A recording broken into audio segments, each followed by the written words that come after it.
अल्लाह को पूजते थे। मैं आपको दावत देता हूं शास्त्रार्थ के लिए।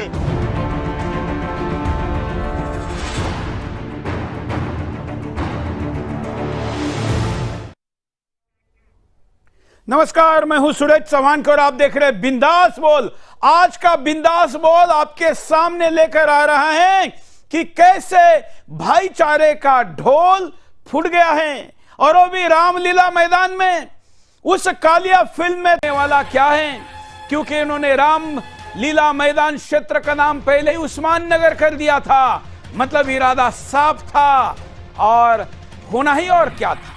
गए कुतर्कों का तर्क संगत उत्तर भी देना होगा और उस मंच से इस भाईचारे के इस ड्रामे को नंगा करने में जिन्होंने महत्वपूर्ण भूमिका निभाई वह जैन मुनि जी, आचार्य लोकेश जी हमारे साथ आज के बिंदास में रहेंगे और भी हमारे साथ गेस्ट रहेंगे। मैं उनके पास भी आपको लेकर चलूंगा। हमारे साथ योग भूषण जी महाराज भी रहेंगे, पूर्व मुस्लिम और अब हिंदू धर्म के सनातन के प्रचारक महेंद्र पाल आर्य जी भी रहेंगे और कॉल हम आपके लिए भी खोलेंगे।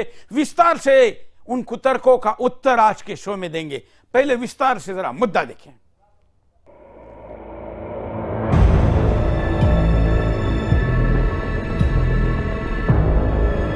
कहा जाए तो इसमें कोई होगा। हम ऐसा क्यों कह रहे हैं, इसे जानने के लिए जरा इन कड़ियों को जोड़ते चलिए। इस हिंदू विरोधी अधिवेशन में पहले ही दिन जहां दिल्ली के रामलीला ग्राउंड को उस्मानाबाद बताने वाले पोस्टर लगवाए गए, तो वहीं दूसरे ही दिन जिस बात को पूरा विश्व जानता है कह देता है। लेकिन सुदर्शन न्यूज धन्यवाद करता है जैन गुरु आचार्य लोकेश मुनि जी का, जिन्होंने आक्रांता की औलाद अरशद मदनी की बातों का जवाब उसी के मंच पर उसी की जुबान में दिया और तत्काल प्रभाव से उस मंच का बहिष्कार कर दिया जो हिंदू आस्था और हिंदू धर्म पर वार कर रहा था। लेकिन इस सब के बीच सवाल ये उठता है कि क्या इस अधिवेशन का मकसद ही हिंदू आस्था को चोटिल करना था? क्या ये बयान एक सोची समझी साजिश के तहत दिया गया था? और सबसे बड़ा सवाल तो ये कि आखिर कब तक हिंदुस्तान में हिंदू आस्था पर प्रहार होता रहेगा? News desk. तो हमने पूछा कि रामलीला मैदान में भाईचारे का ढोल फूट गया है क्या? हम ऐसा मानते हैं, आप मानते हैं क्या? कार्यक्रम के प्रारंभ में ही 92%, 92% लोग कह रहे हैं कि हां, यह भाईचारे का ढोल। ना शिव थे, जब कोई नहीं था तो सवाल पैदा होता है कि मनु पूजते किसको थे? कोई कहता है कि शिव को पूजते थे, लेकिन उनके पास इल्म नहीं है। बहुत कम लोग ये बताते हैं कि मनु कुछ नहीं था दुनिया में, वो ओम को पूजते थे। मैंने कहा ओम कौन है? बहुत से लोगों ने कहा कि वो एक हवा है जिनका कोई रूप नहीं है, कोई रंग नहीं है कि मनु एक अल्लाह, मनु यानी आदम, एक ओम यानी एक बात होगी, लेकिन नहीं हो रही थी। तो उन्होंने साहस के साथ हजारों मुसलमानों के सामने उन्होंने अपनी बातें की, किंतु उसके बाद जो मदनी साहब का वक्तव्य हुआ, हम कोई उससे सहमत नहीं है। और मैं आपसे निवेदन करना चाहता हूं, हमें केवल जोड़ने की बात अगर करनी है, प्यार मोहब्बत की कीजिए। ये जितनी कहानी सुनाई है अल्लाह मन्नू ये वो, उससे 4 गुना कहानी मैं सुना सकता हूँ। मैं मदनी साहब, आप मेरे पिता तुल्य हैं, मैं आपको दावत देता हूँ शास्त्रार्थ के लिए। आप दिल्ली आइए, आप मुझे सहारनपुर बुला लेंगे, मैं सहारनपुर आऊंगा। और आपको निवेदन करता हूँ, जैन धर्म के 24वें तीर्थंकर भगवान महावीर हुए और उससे पहले भगवान 523वें थे। वरिष्ठ नेमी जो है योगीराज कृष्ण के चचेरे भाई थे, किंतु याद रखिए उससे पहले तीर्थंकर भगवान ऋषभ थे, जिनके पुत्र भरत और बाहुबली के आधार पर इस भारत का इसका नाम पड़ा है। आप ऐसे नहीं मिटा सकते। आपने जो बात कही है मैं सहमत नहीं हूँ और मेरे सारे धर्म के संत वो इससे सहमत नहीं है। हम केवल सहमत हैं, आपस में मिलजुल कर रहे, प्यार से रहे, मोहब्बत से रहे। और इसके सिवा ये जो कहानी ओ मन्नू अल्लाह उसकी औलाद, ये फालतू की बातें है। सारा पलीता लगा दिया एकता के सद्भावना के सम्मेलन को। तो बड़े साहस के साथ ये बात कही और पूरे दुनिया भर में उनको अभी सुनने के लिए लोग उत्सुक है। और हमारे साथ स्वयं जैनाचार्य लोकेश मुनि जी जुड़े हुए हैं। मैं स्वागत करता हूं आपका आचार्य जी बिंदास बोल में। और मैं करोड़ों हिंदुओं की तरफ से, सारे, जब मैं हिंदू कहता हूं तो हम सब लोगों के तरफ से हम आपका धन्यवाद व्यक्त करते हैं। आज आप जुड़ने वाले हैं और जुड़ने के पहले भी आपका वीडियो सामने आता है। दुनिया भर से कई जगह से फोन आए और लोगों ने कहा कि हमारे तरफ से आपका धन्यवाद करिए। तो पहले तो मैं आपको धन्यवाद करता हूं कि आपने ये बात कही, क्योंकि ऐसी बात लोग करते नहीं और इसलिए इनकी टांग ऊपर करने की आदत जाती नहीं। मैं आपकी पहली प्रतिक्रिया जानना चाहूंगा, कोई प्रश्न पूछे बगैर, कि इस घटना और वीडियो दिखाने के बाद आप क्या कहेंगे? जितना कहना था, मैं तो देश और दुनिया के सामने, सारा नेशनल मीडिया, मैंने अपनी बात बहुत ही अदब के साथ और निर्भीकता के साथ, क्योंकि मेरा ये मानना है भगवान महावीर के अनुसार अभय हुए बिना अहिंसक नहीं हो सकता। अहिंसक होने के लिए अनिवार्य शर्त है अभय। और हमें तो आमंत्रित किया गया था सर्वधर्म के संतों को एक सद्भावना सम्मेलन के लिए। और जिस समय हमारा देश आजादी का अमृत महोत्सव मना रहा है, जिस समय हमारा देश G20 की अध्यक्षता कर रहा है, वसुधैव कुटुंबकम का संदेश हम पूरी दुनिया को देना चाहते हैं। हमारे माननीय प्रधानमंत्री जी ने कुछ दिन पूर्व ही एक वक्तव्य दिया था कि हम में से कोई भी ऐसी बात न करें जिससे कि सद्भावना बिगड़े। तो हम तो सारे सर्वधर्म के संत बिल्कुल हमारे मोहम्मद मदनी जी के निमंत्रण पर उस सद्भावना सम्मेलन में गए थे। और मैं आपको बताऊं सोहन जी, इस विवाद से पूर्व वक्तव्य हो गए थे, जिसमें पूज्य स्वामी चिदानंद जी का भी वक्तव्य हुआ, सनातन परंपरा से, जैन परंपरा से मेरा वक्तव्य हुआ, हमारे सिख परंपरा से परमजीत सिंह टंडोक जी को, और सबने बहुत ही सद्भावना की, प्रेम की, भाईचारा की, अनेकता में एकता की, बहुलतावादी संस्कृति की, हमारे देश कैसे मजबूत बने, अखंड बने, एक बने और समाज में सौहार्द रहे, अच्छे माहौल में सारी बातें हुई। लेकिन उसके बाद ये जो बुजुर्ग असरत मदनी साहब जो आए वहां से सहारनपुर से, और उन्होंने जिस तरह से बात रखी, उस बात में वो मर्यादा पुरुषोत्तम श्री राम को स्वीकार नहीं कर रहे हैं, नकार रहे हैं, वो शिव को नकार रहे हैं। और वो इस तरह से कुल मिलाकर के लबोलबाब उनका ये स्थापित करने की कोशिश की जैसे इस्लाम में से ही सारे धर्म निकले। अरे भला, एक तरफ आप उसी वक्तव्य में कहते हो कि हम 1400 साल से साथ हैं, तो कम से कम पूरी दुनिया को ये पता है। मैं जिस परंपरा से आता हूँ, 2600 वर्ष पूर्व तो भगवान महावीर हुए। मैंने उस मंत्र से कहा 22वें तीर्थंकर अरिष्ट नेमी जो है वो योगीराज कृष्ण के चचेरे भाई थे। और मैंने भगवान ऋषभ की बात कही, जिनके पुत्र भरत बाहुबली, पुत्री ब्राह्मी और सुंदरी। आप इस तरह से हमारी महान प्राचीन सनातन परंपरा, हमारी प्राचीन जैन बौद्ध परंपरा, हमारा सिखों का शहादत इतनी बड़ी, उस सबको कैसे नकार सकते हैं? तो मेरे लिए मैं चूंकि आश्चर्यचकित था कि सद्भावना सम्मेलन में बुलाए, बाकी सब ने सद्भावना की बातें की, ये एक नई क्या कहानी लेके आ गए, अल्लाह मन्नू हवा ओम, ये इस तरह से। बिल्कुल मैंने उसी समय, मेरी अगल बगल बैठे थे सर्वधर्म के संत, मैंने गोस्वामी सुशील जी महाराज से सलाह की, मैंने परमजीत सिंह टंडोक जी से सलाह की, मैंने मेरे उन्हीं के बगल में बैठे हुए थे योग भूषण जी महाराज थे, हमारे बौद्ध धर्म के बदंत वहां पर थे, उन सब से। और मैंने बल्कि छोटे मदनी जी को कान में कहा कि मैंने कहा देखिए ये गलत ट्रैक पे चले गए। लेकिन उन्होंने अपनी बात, लेकिन हमने धैर्य रखा, संयम रखा, उनकी पूरी बात सुनी, हमने कोई डिस्टर्बेंस नहीं किया। पर मुझे मैं नहीं समझता सुदर्शन जी, मैं चौहान जी की ये कोई मैंने किया, कोई न कोई अदृश्य शक्ति प्रभु राम की शक्ति काम कर रही थी, महावीर की कर रही थी, और मुझे ये साहस दिया और मैं वहां मंच पर जाकर के मैंने बड़ी अदब से, बड़ी विनम्रता से, बड़े सौम्यता के साथ, मैं गुस्सा नहीं हुआ हूं। देखिए, गुस्सा एक अलग बात होती है, ये बात है हमारे सनातन के अस्तित्व पर, हिंदुत्व के अस्तित्व पर, हमारी महान विरासत, जैन परंपरा, बौद्ध परंपरा, सिख परंपरा, सबको नजरअंदाज करने की बात अगर मैं ये स्पष्टतावान नहीं करता तो लाखों की जो भीड़ थी गलत संदेश लेके जाती।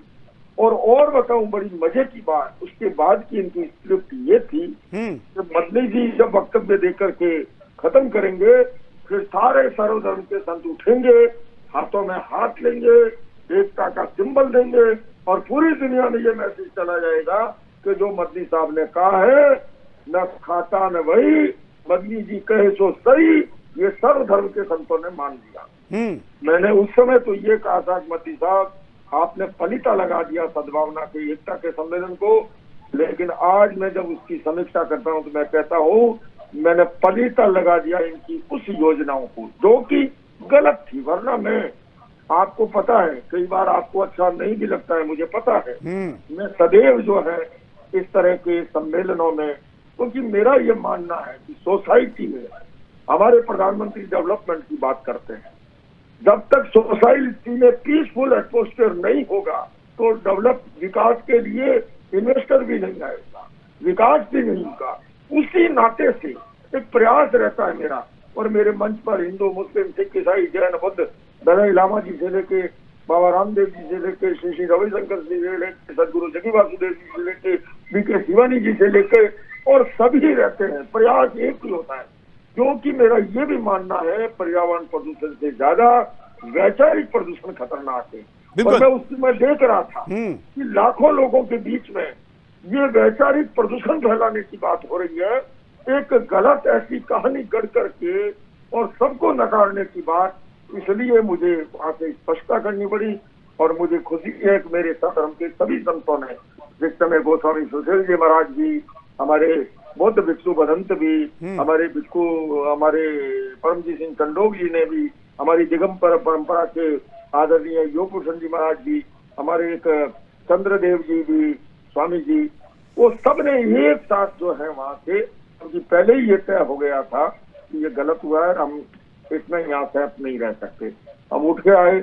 और मेरा अभी भी यही कहना है कि जब सद्भावना का सम्मेलन है तो इस तरह की बातें नहीं होनी चाहिए। बिल्कुल। समाज में कैसे समरसता बढ़े, हमारा देश कैसे अखंड भारत बिल्कुल, बने, बिल्कुल, बिल्कुल। हमारे देश की राष्ट्रीय एकता कैसे मजबूत हो, इन मुद्दों पे और करना ही है। तो मैं तो कहता हूँ भला बहुत से ऐसे मुद्दे हैं, हम ग्लोबल वार्मिंग पर साथ, बिल्कुल, मैं उस पर आपके पास दोबारा आता हूं, जो अन्य मुद्दे हैं उसके लिए मैं आपके पास आता हूं। लेकिन आपने जो अभी कहा ही दिया है कि मुझे वो पसंद नहीं है, मैं आपके पास भी निजी तौर पर कई बार बोल चुका हूं कि हम भाईचारे के इस झंझट में पड़ते नहीं है, क्योंकि हम जानते हैं कि नतीजा क्या होगा। लेकिन आप वहां जाते हैं और आप वहां जाते रहे, इसलिए बोल पाए, इसका भी मैं समर्थन करता हूं। मैंने आपको कभी नहीं कहा था कि आप मत जाइए, हाँ मैंने कहा था मैं नहीं आऊंगा, क्योंकि मुझे पता है कि वहां क्या होना है। ये पाइप में डालिए या उसको घी लगाइए, वो पूछ कभी सीधी होने वाली नहीं है। लेकिन एक संत ने प्रयास करने चाहिए और आपकी उपस्थिति के कारण ही ये वहां पर हो पाया। इसलिए मैं, जैसे ये घटना घटी, आपका वीडियो सबसे पहले और पुरजोर तरीके से चलाने वाला सुदर्शन ही हैं और हम आपके साथ हैं।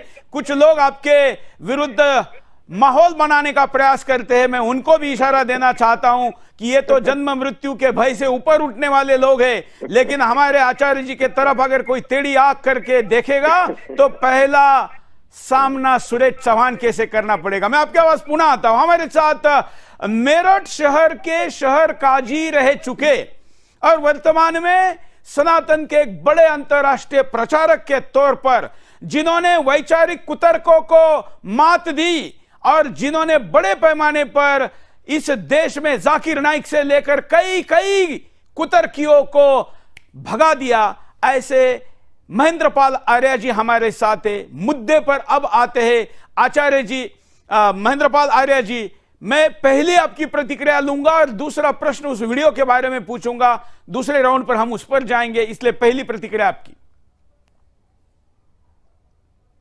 जी को सादर नमस्ते।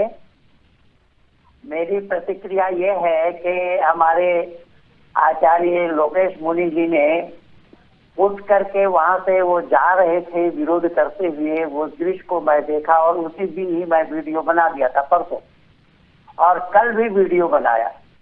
रही बात मौलाना अरशद मदनी की, मौलाना अरशद मदनी भी इस्लाम को ले डूबेंगे। कल मैं बताया कि वो सारी बातें वो इस्लाम के खिलाफ बोला उन्होंने, और मैं उसका प्रमाण ये दिया हूँ कि आप तो जो पढ़े थे वो बहुत पहले जमाने में पढ़े थे, आप वो पढ़ाई अपना भूल चुके हैं। मैं बाद में पढ़ा हूँ, आपकी परंपरा से पढ़ा हूँ, लेकिन मेरी इल्म ताज़ा है। मेरे पास आइए, मैं आपको इस्लाम पढ़ा दूंगा। आप जो बोल रहे हैं वो सरासर गलत है, वो सिद्धांत के विरुद्ध है। इस्लाम से भी ये सिद्ध किया जाना संभव नहीं है।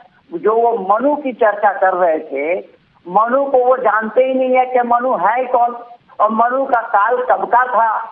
जो प्रावण आया था उसके बाद मनु और शत्रुपा की बात आती है। अगर इस्लाम की दृष्टि से देखा जाए तो वो हजरत नूह की बात आएगी, लेकिन इन्होंने ओम को ही अल्लाह के साथ जोड़ा।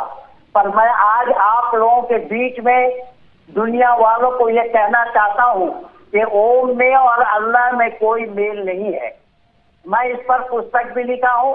अल्लाह का 99 नाम है, वो नाम कुरान में कहाँ कहाँ आया है, उसका अर्थ क्या है, और परमात्मा के असंख्य नाम है, उसमें से मैंने 100 नामों को लिया। वो वेद में कहाँ कहाँ आया है, उसका क्या अर्थ है, मैं पुस्तक लिख करके दिया हूँ। और उसमें मैं दिखाया कि ओम अलग चीज है। ओम सर्वरक्षक, ओम शब्द का अर्थ होता है सर्वरक्षक, लेकिन अल्लाह सबका रक्षा करने वाला नहीं है। अल्लाह किसी को पानी में डुबो रहे हैं, किसी को दरिया में डुबो रहे हैं, किसी को काटने की कत्ल करने की हुक्म दे रहे हैं। जब परमात्मा ने जीव हत्या के लिए मना किया है, और वो परमात्मा नहीं हो सकते। मैं परसों लिख करके भी दिया कि वो परमात्मा नहीं हो सकते जो किसी को कत्ल करने का हुक्म दे, और अल्लाह तो उसको जन्नत मुहैया करा रहे हैं। मैं अपने पुस्तक में ये सारा लिख करके दिया हूँ। तो अल्लाह और ईश्वर में क्या भेद है वो मैं ये सारा लिख करके दिया हूँ, और दुनिया वालों ने इसको जाना। ये vedrishi.com से पाया जाना संभव होगा। उन्होंने जो बात कही है वो सरासर गलत बोला है। ओम के साथ अल्लाह का कोई मेल नहीं है। लेकिन महमूद मदनी ने परसों जो बात कही कि ये देश, भारत देश, हिंदुस्तान ना मोहन भागवत का है, ना मोदी का है, ना अमित शाह का है, ना महमूद मदनी का है। ये भारत संपूर्ण मुसलमानों का है। वो भी गलत बोले हैं, क्योंकि ये देश तब से है जब से सूर्य और चंद्रमा है, तब से हमारा सत्य सनातन वैदिक धर्म है। तो सूर्य और चंद्रमा के काल में अल्लाह कहाँ था? अल्लाह का अब्बा भी तो नहीं था, ना आदम था, ना आदम का कोई पूर्वज। इसलिए मैं निवेदन कर रहा हूँ कि ये लोग सच्चाई को जानते नहीं है। सृष्टि विषय को जाने बिना इस पर प्रकाश डालना संभव नहीं हो। सृष्टि विषय को जानना पड़ेगा। सृष्टि के रचयिता कौन है? सृष्टि के रचयिता मनु नहीं है। अगर ये ओम के साथ, अल्लाह के साथ ओम को जोड़ते हैं तो ओम तो सर्वरक्षक है। वो सृष्टि से पहले भी था। सूर्य चंद्रमा सौधाता यथा पूर्वमतल पयत, वेद कहता है वो पहले भी था, अब भी है और आगे भी रहेगा। वो सूर्य से पहले था, अब भी है, सूर्य के समय भी है। यानी सूर्य चंद्रमा जब से बना है तब से हमारा सत्य सनातन वैदिक धर्म बरकरार है। और आपके लिए मैं चौहान साहब एक कहूंगा कि जब आप देवबंद में जा करके इसी मौलाना अरशद मदनी का इंटरव्यू ले रहे थे, तो आपने इनको कहा था कि जो आप अल्लाह बड़ा है बोल रहे हैं तो महादेव कौन है? महादेव बड़ा है। लेकिन उन्होंने साफ मना किया था कि महादेव को मैं नहीं जानता हूँ। अरे महादेव वही है जो देवों का देव महादेव है, जो परमात्मा ओम जिनका बिल्कुल बिल्कुल वो वीडियो दिखाई देता हूं जिसकी बात आप कह रहे हैं। मैं देवबंद के अंदर उनके वहां पर जाकर जो इंटरव्यू किया था वहां पर भी भाषण देने का प्रयास कर रहे थे। मैंने क्या कहा देखिए। अल्लाहु अकबर कहते हैं तो उसका मतलब होता है कि केवल अल्लाह ही महान है। इसका मतलब ये नहीं है। तो क्या होता है? इसका मतलब है अल्लाह सबसे बड़ा है। हाँ, तो फिर महादेव से बड़ा कैसे हो गया? अब अल्लाह महादेव को किसने पैदा किया है? किसने किया? किसने पैदा किसने? किया? आप बताइए। आप बताइए। नहीं, महादेव को मैं तो कहता हूं कि अल्लाह को महादेव ने पैदा किया, ऐसा कहना चाहिए। अगर आप कहते हो तो ये आपका कहना है, क्योंकि अल्लाह को मानने वाले तो 1400 साल पहले आए, महादेव को मानने वाले तो उसके पहले। किसने कह दिया 1400? तो कितने साल हुए? अल्लाहू अकबर कहते हैं तो उसका मतलब होता है कि केवल अल्लाह ही महान है। इसका मतलब ये नहीं है। तो क्या होता है? इसका मतलब है अल्लाह सबसे बड़ा है। हाँ, तो फिर महादेव से बड़ा कैसे हो गया? अब अल्लाह महादेव को किसने पैदा किया है? किसने किया? किसने पैदा किसने? किया? आप बताइए। आप बताइए। नहीं, महादेव को मैं तो कहता हूं कि अल्लाह को महादेव ने पैदा किया, ऐसा कहना चाहिए। अगर आप कहते हो तो ये आपका कहना है, क्योंकि अल्लाह को मानने वाले तो 1400 साल पहले आए, महादेव को मानने वाले तो उसके पहले। किसने कह दिया 1400? तो कितने साल हुए? अल्लाहू अकबर कहते हैं तो उसका मतलब होता है। तो ये उनको सुनाया था, ये पूरा इंटरव्यू है, आप इसको YouTube पर दर्शकों देख सकते हैं। अब मैं चलता हूं इसी मंच पर, आचार्य लोकेश मुनि जी के साथ हमारे योग भूषण महाराज जी भी थे। महाराज जी पहले भी सुदर्शन पर आप देख चुके हैं। महाराज जी आप भी वहां पर थे, मैं आपका अनुभव सुनना चाहूंगा कि ये सब कुछ आपके आंखों के सामने हुआ था। जी बिल्कुल। जमायत उलेमाए हिंद का 34वां अधिवेशन चल रहा था, उसमें आखिरी दिन जमायत सद्भावना मंच का कार्यक्रम था, जिसमें भारतीय सर्वधर्म संसद को आमंत्रित किया था, जिसमें हम सभी धर्मों के संतगण मौजूद थे। और उस कार्यक्रम का जो मूल उद्देश्य था वो यही था कि कैसे भारत का विकास किया जा सकता है, कैसे भारत में जो समस्याएं हैं, अशिक्षा की समस्या है, गरीबी की समस्या है, कैसे उनका निदान संभव है। सभी धर्मों के धर्म गुरुओं के द्वारा वो क्या निदान बता सकते हैं, इस संदर्भ में संगोष्ठी या वैचारिक सम्मेलन था।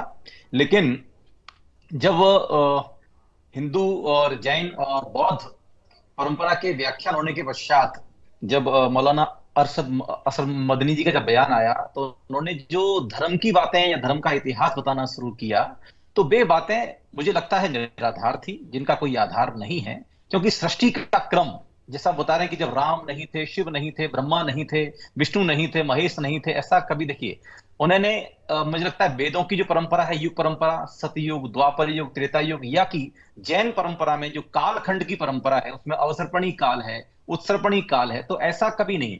अनादि काल से ये परंपरा सतत चलती चली आ रही है। और वर्तमान काल में भी यदि हम देखें तो भारत का जन्म कब हुआ है, तो भारत का जन्म हुआ है भगवान आदिनाथ, जो जैन धर्म के प्रथम तीर्थंकर हैं, वेदों में जिन्हें 7वां अवतार भी माना गया है।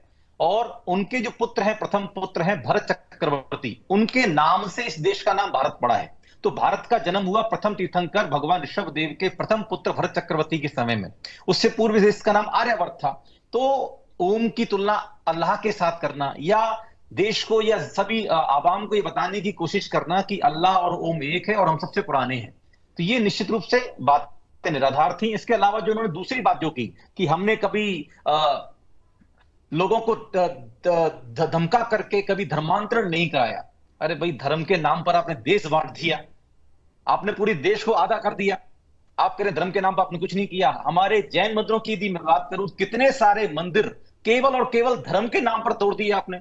तमिलनाडु में रोजाना 50,000 मुनियों की हत्या की जाती थी धर्म के नाम पर। किया तो आप इस्लाम स्वीकार करो या मृत्यु स्वीकार करो। हमारे जैन मुनियों ने मृत्यु का स्वीकार करना स्वीकार किया, लेकिन धर्मांतर स्वीकार नहीं किया। और आज आप बैठ के कह रहे हैं तो इतिहास किसका क्या है हमें, तो आप अपना इतिहास बता रहे हैं और उसमें ये कह रहे हैं कि हमने ये नहीं किया, हमने वो नहीं किया, जबकि आप कर चुके हैं। तो ये बातें बिल्कुल नागवार थी और हमारे से नहीं पच पा रही थी, क्योंकि कार्यक्रम सद्भावना का था और हम सद्भावना की बात करने गए थे, लेकिन वहां पर धर्म का इतिहास बताया जा रहा था, वो भी झूठा इतिहास जिसका कोई वजूद नहीं, कोई अस्तित्व नहीं।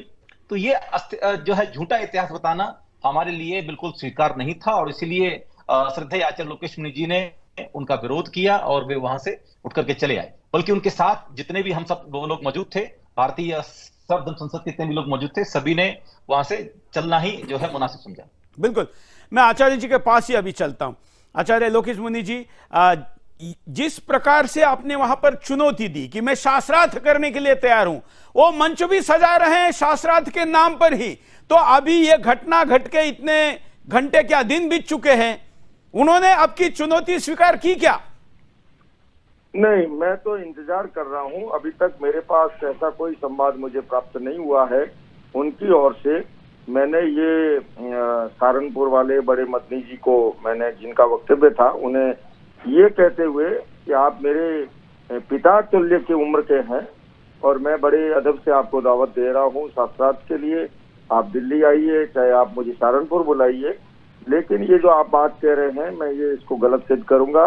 ये इसका कोई तथ्य नहीं है, तथ्यात्मक नहीं है, इसका कोई ऐसा इतिहास नहीं है जो आप बातें कह रहे हैं। ये तो एक कहानी, कहाँ आदम, कहाँ अल्लाह, कहाँ मन्नो और कहाँ ओम, कहाँ हवा, ये सब हवा हवाई बातें थी और उसमें कोई सार नहीं, वो कालखंड भी नहीं बता पाए। हम जब आप नाम ले रहे हैं, हमारे किसी भी परंपरा, किसी अवतार का नाम ले ले तो उनका कालखंड है, कब आए, उनकी जयंती है, उनकी पुण्यतिथि है, उनका महानिर्वाण दिन है, उनका अवतरण दिवस है, सब कुछ है। तो ये तो कह रहे नहीं इतने हुए, फलाने हुए, तो उन सबका कालखंड भी तो बताए ना, किसी का नाम बताए आखिर। हाँ सुरेश जी, हाँ। हमारे तो 24 में से खाली आखिरी वाले की भी बात करें ना, हाँ वही 2600 वर्ष पूर्व के हैं, है ना, उसमें तो कोई विवाद है ही नहीं। बिल्कुल। अरे इतिहास जो है 22वीं तीर्थंकर तक तो पहुंचा, मैं प्राग ऐतिहासिक काल को छोड़ भी दूं, ये आई 1400 साल पहले, तो हमारा तो एक आखिरी वाला भी जो है वो जो है आपको बताइए 2600 वर्ष पूर्व से है। तो ये फालतू की बात है, इसलिए मुझे नहीं लगता है। अगर वो साक्षात स्वीकार करते हैं तो मैं अभी भी अपने उस बात पर कायम हूँ और मैं सुदर्शन न्यूज चैनल के माध्यम से भी देशवासियों से भी कहना चाहूंगा कि मुझे देश भर से बड़े सद्भावना के, आज पूज्य श्री रविशंकर जी का फोन आया, आर्ट ऑफ लिविंग के 2 बार, कल योग ऋषि बाबा रामदेव जी का आया, हमारी दीदी रीतम्बरा जी का आया, आचार्य प्रतिष्ठा जी का आया, मुझे केरल के गवर्नर साहब ने ठेठ वहां से बैठे चिंता कर रहे हैं। मैं समस्त देशवासियों से कहना चाहता हूँ, आप कोई चिंता नहीं करें, मेरी रक्षा प्रभु राम स्वयं कर रहे हैं। मैं महावीर की संतान हूँ और महावीर की संतान सिर्फ पाप से डरती है, उसके सिवाय किसी से नहीं डरती। बिल्कुल। आज आपका सवाल है, जो कुछ भी वहाँ व्यवहार हुआ मैं सबको माफ कर चुका हूँ और मैं तो प्रभु से भी यही कह रहा हूँ, सबको सन्मति दे भगवान। मेरे मन में किसी के प्रति कोई राग द्वेष नहीं है, सबको माफ कर चुका हूँ और आप बिल्कुल मेरी सुरक्षा को लेकर चिंता मत होइए, क्योंकि प्रभु स्वयं मेरी रक्षा कर रहे हैं। बिल्कुल, आप संत है और संत का स्वभाव क्षमा देना होता है, लेकिन हम सैनिक है, हमारा काम सजा देना होता है और इसलिए हम सजा देंगे। आप हमको रोकिए मत। नहीं नहीं नहीं, ऐसा हमें कोई ऐसा काम नहीं करना है। हाँ। कि हम अब मैं, आपने जो कहा मैं वही बात करता हूं कि मैं दोनों मदनियों को, देवबंद के मौलाना मदनी को, हाँ हाँ हाँ सुरेश जी, हाँ सुरेश जी, जो शस्त्र रखता है वो वीर होता है, मैं जानता हूँ, लेकिन जो शास्त्रधारी होता है वो महावीर होता है। हम में से उनको इतना बढ़िया जवाब मिल चुका है, वो खुद समझ चुके हैं। हमें कुछ ऐसा नहीं करना है कि हम जीती हुई बाजी हारे। हम सबको विवेक धर्म माइए। महावीर ने क्या कहा, विवेक ही धर्म है। अब मैं इतने दिनों से जा रहा था, आप कह रहे थे, लेकिन कल से मुझे जो मनाई करते थे वो कह रहे थे कि नहीं आपने जाके ठीक किया, नहीं तो खुला मैदान मिल जाता और जिस तरह से स्क्रिप्ट लिखी गई थी वो सफल हो जाती। हालांकि मैंने सुना है उसके बाद भी हाथ उठाए गए, समर्थन हुआ, उसके बाद भी मंच से उतरने के बाद भी मीडिया के माध्यम से हमारे अपने लोगों ने ही उनको मतलब सही ठहराने के प्रयास किए, पर उससे कुछ नहीं होता है। सारे देश ने देखा है, जो बात तथ्यात्मक है, जो सही है वो सही रहेगी, जो गलत है वो गलत रहेगी। बिल्कुल, गलत को कोई सही कर नहीं सकता और सही को गलत कोई ठहरा नहीं सकता। मैं आज के इस कार्यक्रम से हमारे साथ आचार्य लोकेश मुनि जी के उपस्थिति में ये अपील करता हूं, चुनौती देता हूं मदनी चाचा भतीजा को कि वो जहां चाहे, देवबंद में, दिल्ली में या जहां पर भी, एक शास्त्रार्थ की अपील जो आचार्य जी ने की है उसको स्वीकार करें। सुदर्शन चैनल उस पूरे मंच की व्यवस्था करेगा, उसका लाइव टेलीकास्ट करेगा, कोई कमर्शियल ब्रेक नहीं लेगा। उस शास्त्रार्थ को हम दुनिया के सामने लेकर जाना चाहते हैं। हम आशा के, हाँ मुझे माफ कीजिए, मुझे बहुत अर्जेंट कोई कहीं से मैसेज आ रहा है। बिल्कुल बिल्कुल, आप हमारे साथ जुड़े, मैं आपका आभारी हूँ। हम पुनः आपके संपर्क में रहेंगे। इस समय जो मेरे साथ स्थिति है समझ सकते हैं। बिल्कुल बिल्कुल, हम आपके आभारी हैं, धन्यवाद। तो आचार्य लोकेश मुनि जी ने जो कहा उसकी चुनौती भी हमने दे दी है। अब मैं आपको एक वीडियो दिखाकर फिर मैं चलता हूं महेंद्र पाल आर्य जी के पास, जिसमें महमूद मदनी कह रहा है कि इस्लाम भारत का सबसे पुराना मजहब है। देखिए, इस धरती की खासियत यह है, ध्यान करिएगा, साथ ही इस धरती की खासियत यह है कि यह खुदा के सबसे पहले पैगंबर अबुल बशर सैयदना आदम अलैहिस्सलाम की सरजमीन है। आप यहीं तशरीफ लाए। यह धरती इस्लाम की जाए पैदाइश है। यह मुसलमानों का पहला वतन है। इसलिए यह कहना, यह समझना और यह बोलना कि इस्लाम बाहर से आया हुआ कोई मजहब है, यह सरासर गलत और तारीखी एतबार से बेबुनियाद है।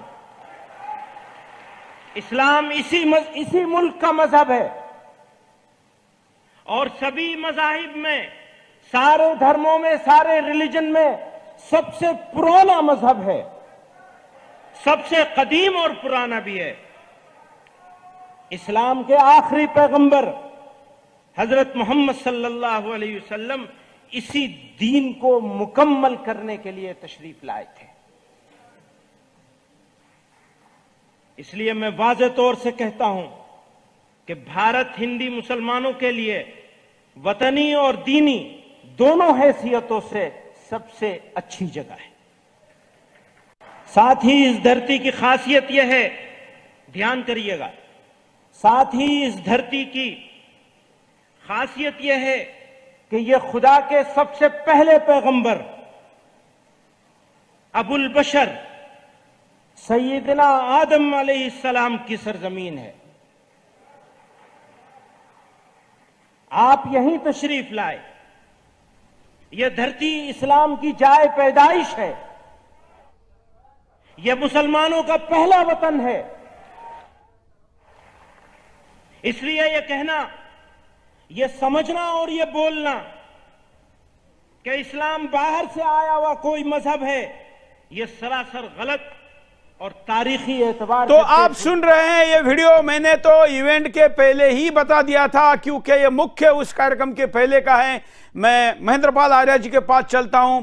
महेंद्र पाल आर्य जी, मदनी का ये जो दावा है कि ये इस्लाम सबसे पुराना है और उसके बाद ही हिंदुस्तान की निर्मित की गई है, ये तो वो दावा है जैसे दुनिया में किसी ने इतिहास पढ़ा नहीं है, लोग मूर्ख हैं, मदरसा छाप है और ये जो कहेंगे उसको स्वीकार करेंगे।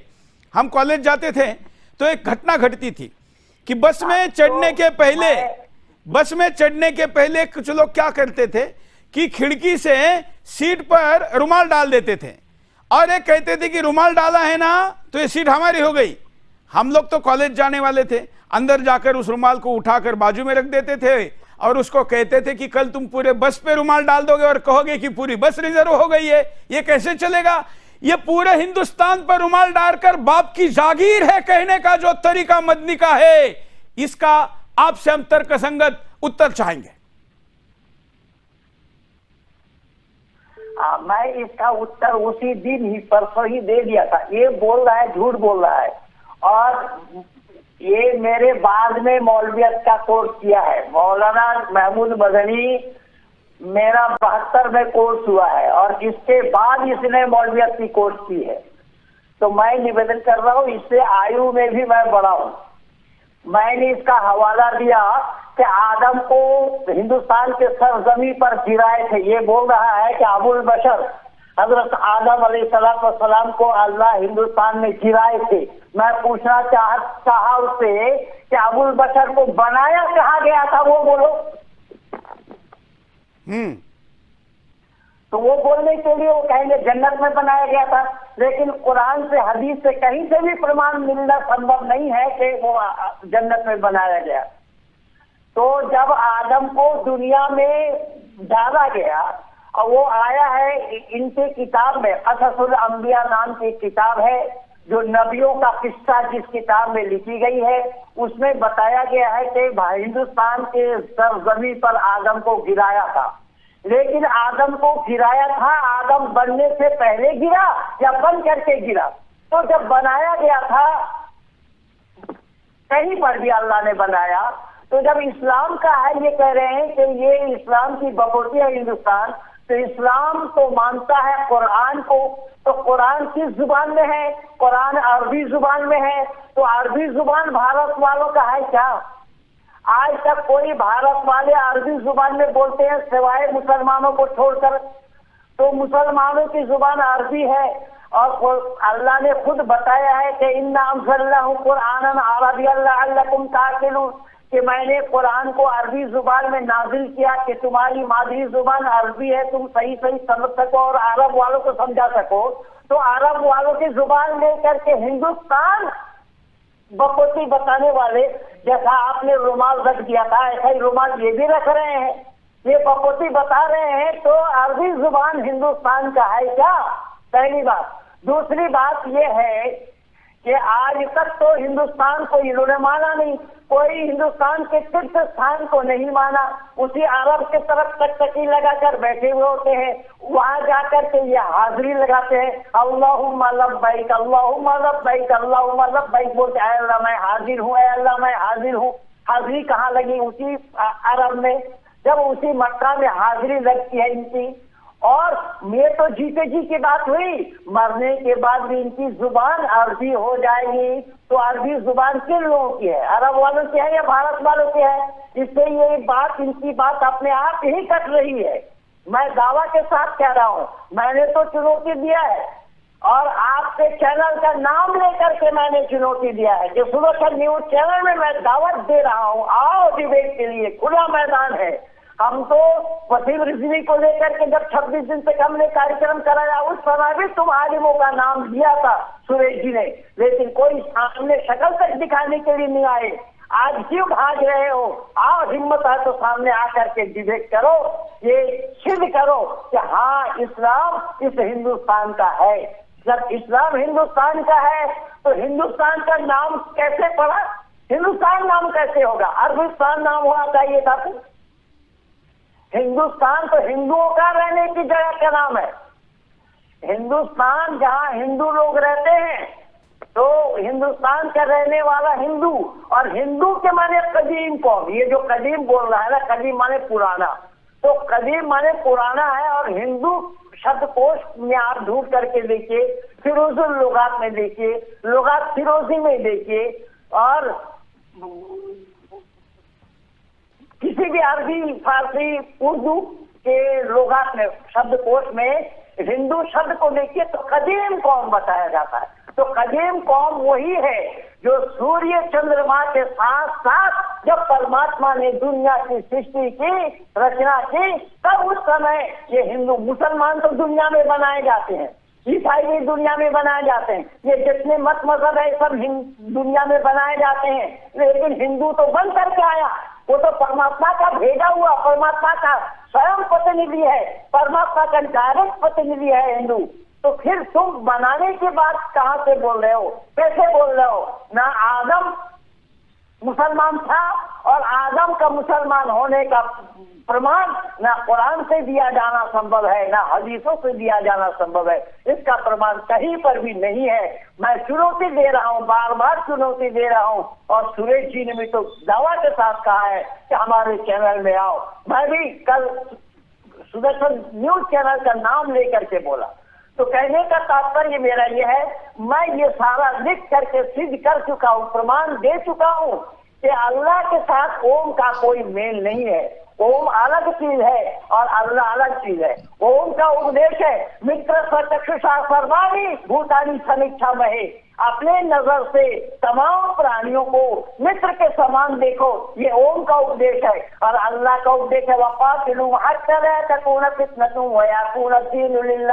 जब तक अल्लाह का दिन तमाम दुनिया में फैल ना जावे, काफिरों को जहां पाओ वहीं कत्ल करो। जो 26 आयतों को लेकर के चौहान साहब आपने जो कार्यक्रम किया था अपने चरण में, उसी बिजली को लेकर के, वही तो सब आयतें हैं। ये तो उस कार्यक्रम में आए नहीं थे, वो तो आप जानते हैं महेंद्र पाल आर्य जी, हमने इन दोनों मदनियों को तब चुनौती दी थी उस कार्यक्रम में आने की, नहीं आए थे। लेकिन आज अपना मंच सजाकर उनको लगा कि ये इतने वर्षों से कितवा वर्ष था शायद, योग भूषण जी आप बता रहे थे, ये जो आयोजन था ये सर्वधर्म समभाव के नाम पर एक कितवा वर्ष था उनका कॉन्फ्रेंस का? 34 वर्षों से ये जो भाईचारे की भांग खिला रहे थे, पिला रहे थे, वो इस बार खुल गई। मतलब ये तो तब से झूठ बोल रहे। अब बात यह है कि अगर ये कहते कि ये भूमि इस्लाम में, कुरान में तो भाईचारा मना किया है।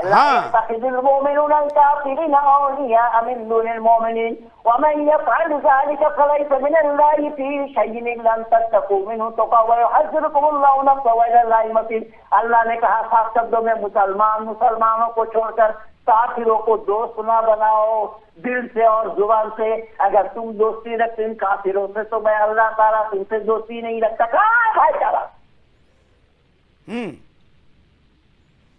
और एक जो ये कहते कि ये भारत की भूमि, बात की जा रही है, ये कहते कि भारत इस्लाम की भूमि है, तो ये मुंह उधर मक्का की तरफ करके क्यों ऊपर उठाते हैं, सर नीचे झुकाते हैं, ये क्यों करते हैं? अगर ये भूमि है तो फिर उधर क्यों? ये तो जीते जी की बात है, मरने के बाद भी अरबी जुबान में बोलेंगे, मरने के बाद भी इनकी जुबान अरबी हो जाएगी। तो भारत की जुबान अरबी है क्या?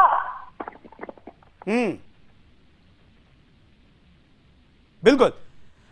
इनके इस बात के बाद गिरिराज सिंह जी ने क्या कहा, यह प्रतिक्रिया देखकर मैं आचार्य जी के पास जाऊंगा। क्या कहा गिरिराज जी ने?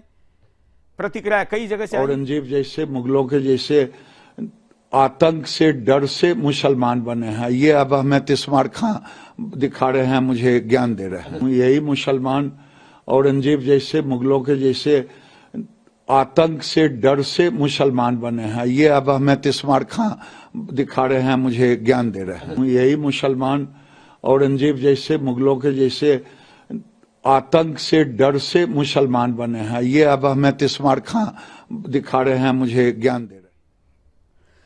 तलवारों के डर से अपना क्या क्या कटवाने वाले, निडर होकर अपनी गर्दनें उतारने वालों को शिक्षा न दे, भाषण ना दे। ये मैं हमेशा कहता हूं, मदनी ये ध्यान रखना हम कौन हैं। अरशद मदनी ने मनु अल्लाह की बारे में क्या कहा, इस पर वीडियो दिखाकर मैं चलता हूं आचार्य जी के पास। अरशद मदनी का ये तारीख है, हमारा ये धर्म है। तुम्हारे आबा वजदाद हिंदू नहीं थे, तुम्हारा सबसे पहला दादा, परदादा, लकड़दादा, सकड़दादा वो मनु था। मनु एक अल्लाह की, एक ओम की इबादत करने वाला था। इसका मतलब है कि वो एक ओम, एक अल्लाह की इबादत करते थे। ये इस धरती की तारीख है। न उस वक्त शिव थे, न राम थे, न ब्रह्मा थे, कोई नहीं था, तन्हा आदम और मनु थे। हमारी ये तारीख है, हमारा ये धर्म है। तुम्हारे आबा वजदाद, ये तो बिल्कुल इनको रंगे हाथ झूठ बोलते हुए पकड़ा गया है। मैं दिखा दूंगा कि ये मेरे इंटरव्यू में खुद कह चुके हैं कि हम तो यही के बगल के हैं, देवबंद के, सहारनपुर जिले के, हमारे पूर्वज भी हिंदू थे। अब आप कहां से सब बाकी हो गए भाई? कहां से ये जो एक्स मुस्लिम बनने वाली मूवमेंट चल रही है, जो इस्लाम छोड़कर जाने वाली करोड़ों की संख्या दुनिया भर में बढ़ रही है, ये उनको रोकने का प्रयास है। आचार्य जी जी बिल्कुल सही बात है। अब मैं तो ये कहता हूं कि मदन जी के साथ में इस्लाम जुड़ गया, तो ये भी मदनी जी भी पहले मदन जी ही हैं। हाँ। अब इन्होंने इस्लाम का ई जोड़ लिया तो ये मदनी बन गए। हाँ। लेकिन जो स्पीच में जो उन्होंने कहा कि, और मदनी से इनका कोई संबंध नहीं। मदनी होता है जो मदीना में रहता है। ये सहारनपुर के हैं, वहां जाएंगे तो इनको लिखना पड़ता है हिंदू मुसलमान। और ये मदनी हो गए, मतलब मदन का मदनी भी किया तो भी डुप्लीकेट किया। हाँ, तो मैं वही कहना चाह रहा हूँ कि इन्होंने जो कल स्पीच में जो कहा कि सबसे पहला जो हमारा पूर्वज था वो अल्लाह को मानने वाला था, यानी कि वो इस्लामिक था, ये कितना गलत सिद्ध करने का प्रयास कर रहे हैं। और सबसे बड़ी बात क्या है कि ये एक बड़े धर्मगुरु भी है, इस्लाम संप्रदाय में बड़े धर्मगुरु हैं और उनका मैं थोड़ा रेक्टिफिकेशन करता हूं आपको, हम इस्लाम को धर्म नहीं मानते, वो मजहब है, उन्होंने खुद वो कहते हैं, इसलिए हम उनको धर्म गुरु नहीं कहे, वो मजहबी जो कहना है कहिए। हाँ, उस मजहब के ये गुरु हैं, टीचिंग कराते हैं, मदरसों में गुरु भी मत कहिए, गुरु बहुत पवित्र और बड़ा शब्द है, उसके लिए आप जैसे लोगों को पूरा सब कुछ छोड़ना पड़ता है, गुरु शब्द भी मत कहिए, इतने उदार मत हुई एज ए टीचर जो भी कहिए हैं। तो मतलब किस प्रकार ये लोगों की मनोदशा को बदल रहे हैं। जैसा कि हम जानते हैं कि बाह्य प्रदूषण से ज्यादा खतरनाक है वैचारिक प्रदूषण, और ये वैचारिक प्रदूषण जिस तरह से बरपाया जा रहा है, फैलाया जा रहा है, निश्चित रूप से इस पर तत्काल प्रभाव से रोक लगनी चाहिए। इतिहास गवाह है कि भारत में अनार्य पुरुषों का प्रवेश कब हुआ और उन्होंने किस प्रकार से यहाँ आकर के आतंक फैलाया और डरा करके, धमका करके, तलवार के बलबूते पर किस तरह से लोगों का धर्म परिवर्तन कराया। एक तरफ ये कहते हैं कि अल्लाह ने उसको आदम को भेजा, मनु को भेजा, इसको भेजा, उसको भेजा, इन सबको भी अल्लाह ने भेजा है। तो अल्लाह को ये अपना भगवान मान रहे हैं, ईश्वर मान रहे हैं, परमात्मा मान रहे हैं उसको, तो उसके द्वारा यदि किसी इंसान का निर्माण हुआ है तो वो डिफेक्टिव पीस कैसे बन जाता है? उसको सही करते हैं इंडिया में ला करके या विदेश में ला करके, जब उसका जन्म हो जाए तो उसको ठीक करते हैं, उसको शारीरिक ठीक करते हैं। तो अल्लाह के द्वारा कैसे कोई खराब चीज बन जाती है? अगर कोई चीज बन रही है ईश्वर के द्वारा तो वो जो है पूरी तरीके से परफेक्ट चीज बनेगी ना, उसको सुधारते हैं अल्लाह करके अपने धर्म के हिसाब से। तो ये सारी की सारी चीजें हैं, इनके पीछे बहुत सारे धार्मिक मतभेद हैं, बहुत सारी धार्मिक चीजें हैं जिनकी वजह से इनको ऐसा करना पड़ता है, ये बहुत बड़ी वजह है। तो ये सारी चीजें, लेकिन मदनी साहब ने जो कुछ भी कहा है वो बिल्कुल भी गले नहीं उतरता, ऐतिहासिक रूप से नहीं उतरता, सांस्कृतिक रूप से नहीं उतरता। और भारत के जितने भी नाम हैं, मैं आर्यावर्त की बात करूं, भारत की बात करूं, हिंदुस्तान की बात करूं, इसमें कहीं भी उर्दू या अरबी भाषा में भारत का कोई नामकरण नहीं है। और मैंने वहां भी कहा कि एक तरफ आप कह रहे हैं कि अल्लाह और ओम एक है, तो फिर आप अल्लाह की उपासना क्यों करते हो? आपके पूर्वज जो मनु या आदम हुए वो ओमकार की उपासना करते थे, तो सब बैठ कर ओमकार की जाप करो ना, सब ओम बोलो, फिर हम अल्लाह कहां से बीच में आ गया? तो ये सारी की सारी चीजें हैं जो लोगों को सिर्फ और सिर्फ भ्रमित कर रही हैं और बांटने की कोशिश कर रही हैं। तो हम अभी हमारे साथ इतने बड़े इस्लाम के और सनातन के भी जानकार है, तो इस वीडियो पर उनकी भी प्रतिक्रिया लेते हैं महेंद्र पाल आर्य जी। हाँ, जो आवाज उठाई है, सबसे बड़ी बात है कि हमारे इस पैनल में इन्होंने ये बात गलत कही। हाँ। ये प्रमाण दे रहे हैं कि एक आदम से दुनिया बनी है, ये संभव नहीं है। एक इंसान से सृष्टि का बनाया जाना बनना संभव नहीं है। असंख्य जीव पैदा हुए और वो भी आदम बना करके अल्लाह ने उसके बायां पत्नी के हड्डी से उसके पत्नी को बनाया, बिना हॉस्पिटल, बिना नर्सिंग होम, बिना दवा दारू के, बिना सर्जन के ऑपरेशन हो गया और उसमें रूह भी फूके बिना वो पत्नी बन गई। अच्छा, हमारे शरीर से निकले तो हमारे संतान हो गए, हमारे पत्नी हो जाएंगे। मैं दावा के साथ कह रहा हूँ, ये जिस अल्लाह के लिए कह रहे हैं वो अल्लाह को सिद्ध नहीं कर पाएंगे। मैं तो चुनौती दिया हूँ आपके चरणों में बैठ करके, आपके चैनल में बैठ करके, एक दो बार नहीं, कई बार कितने वर्षों से चुनौती देता आया हूँ, लेकिन कोई सामना किया क्या?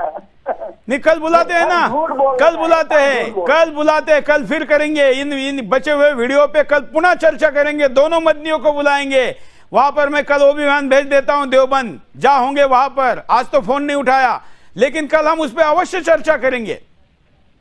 महेंद्र पाल आर्य जी एक ऐसा व्यक्तित्व है जिन्होंने इस्लाम को बड़ी बारीकी समझा है और वेदों को बड़ी बारीकी समझा है। तो ये निश्चित रूप से जितना इस्लामिक धर्म को जानते हैं उतना ये वैदिक परंपरा को भी जानते हैं, और दोनों के बीच में क्या क्या मतभेद हैं, क्या क्या अंतर हैं, उनको ये जागृत कर रहे हैं। मैं इनका बहुत बहुत धन्यवाद देता हूं जिन्होंने बहुत सारी बारीकी जो हमको नहीं पता था वो ये बता रहे हैं कि अल्लाह का कोई अस्तित्व नहीं है, कहां से अल्लाह आ गया। आप आदम की जो बात कर रहे हैं, आदम जो है पाश्चात्य संस्कृति की देन है, भारतीय संस्कृति में ये कोई परंपरा नहीं है आदम इत्यादि की। भारतीय परंपरा में सतयुग है, द्वापर युग है, त्रेता युग है, या ईश्वरीय अवतार होते हैं और वो भी सामान्य रूप से होते हैं। आदम की संतानों में भाई बहनों में शादी हो रही है, तो भाई बहनों में शादी होना धर्म है क्या?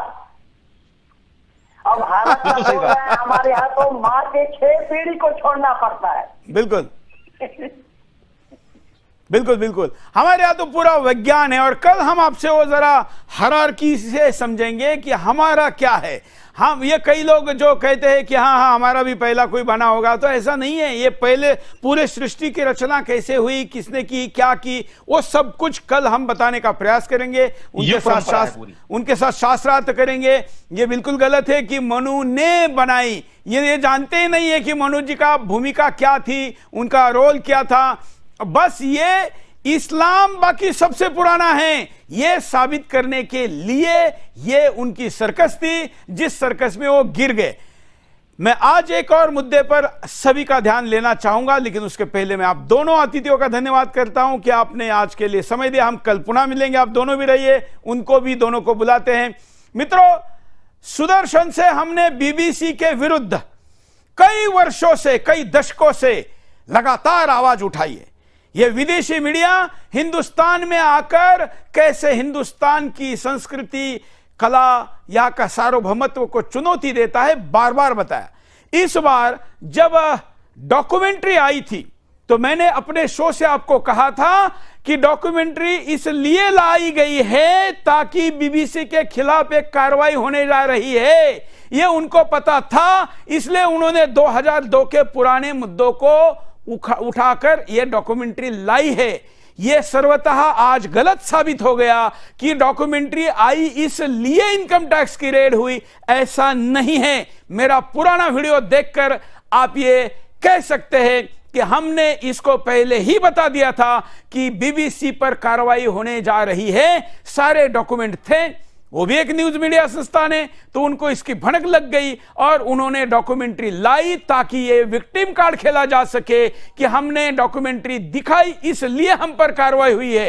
ये ध्यान रखिए, आज तक हमने जब भी किसी मुद्दे को उठाया है तो तथ्यों, साक्ष्यों के साथ, सबूतों के साथ उठाया है। जब मैं बीबीसी के बारे में शो कर रहा था तो कई मीडिया के मित्रों ने कहा कि कुछ होने वाला नहीं है, क्यों कर रहे हैं, यह विदेशी मीडिया संस्थान है, इसको हाथ लगाने की हिम्मत नहीं है। दुनिया में किसी देश ने बीबीसी को हाथ नहीं लगाया। हमने कहा यह नया हिंदुस्तान है, बीबीसी वालों के बाप को भी पता चलेगा कि यहां के पापों का हिसाब यहीं पर देना पड़ेगा। इसलिए इस डॉक्यूमेंट्री का जो खेल हुआ है, जो रेड हुई है, यह पूरी कहानी आपके सामने इस स्वरूप में है। कार्यक्रम के अंत में जो मुख्य मुद्दा था उसका पोल लेते हैं और उसके बाद हम कल इस मुद्दे पर पुनः शो करेंगे। पोल लेते हैं। हमने कार्यक्रम के प्रारंभ में आपको कहा था कि क्या भाईचारे का ढोल फूट गया है, तो अब हम आज के कार्यक्रम में इस वक्त तक पोल पर देखते हैं। 99% लोग कह रहे हैं कि हाँ, भाईचारे का पोल खुल गया है। मित्रों, आज पोल तो खुल गया है और आपका भांग का नशा भी उतर जाए, यह मैं आशा करता हूं। सुदर्शन के दर्शकों को वो नशा नहीं है, लेकिन बाकी हिंदुस्तान को है, वो उतरे। आज के लिए इतना ही, धन्यवाद, जय हिंद।